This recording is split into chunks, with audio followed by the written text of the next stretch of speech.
అదే RTV app వార్తల్ని క్షణాల్లో చదివే అవకాశం ఉంటుంది. ఒక న్యూస్ పేపర్, ఒక టెలివిజన్ ఛానల్ మీ చేతుల్లో ఎప్పుడూ ఉంటాయి.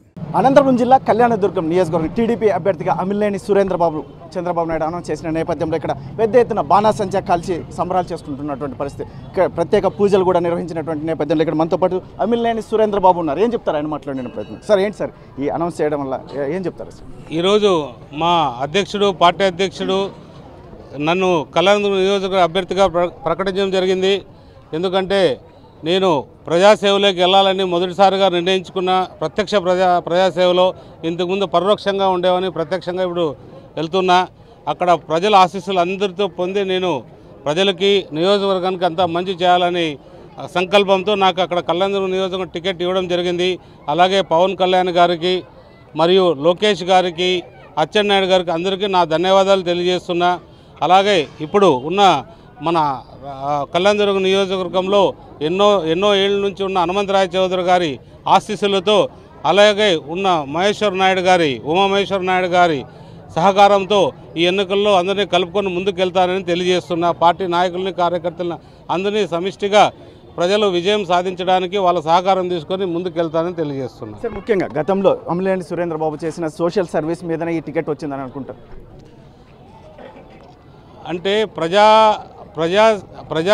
ప్రజాసేవ డైరెక్ట్గా లేను, ఎప్పుడు నేను పరోక్షంగా ఉన్నా, ప్రత్యక్షంగా రావడం జరుగుతుంది.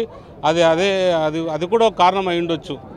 సార్ మరొక అంశం, అక్కడ అమిలినేని సురేంద్రబాబుకి టికెట్ అనౌన్స్ అవుతున్న నేపథ్యంలో అక్కడ అప్పుడే ఉన్నటువంటి హనుమంతరాయ చౌదరి వర్గం కావచ్చు, లేదంటే ఉమామహేశ్వర నాయుడు వర్గం కావచ్చు, వాళ్ళందరూ ఏకమై మీకు రాకూడదు అన్నట్టుగా ఒక ప్రచారం కూడా జరిగింది. దీని మీద ఎలా చూస్తారు అసలు?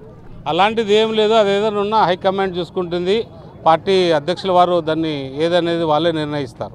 సార్ వీళ్ళందరినీ ఎట్లా కలుపుకొని పోయే అవకాశం ఉంది? ఎందుకంటే ఎన్నికలు కూడా చాలా దగ్గరలో ఉన్నటువంటి నేపథ్యం, చాలా షార్ట్ టర్మ్. ఇటువంటి పరిస్థితుల్లో సురేంద్రబాబు ఎలా ముందుకెళ్తారు?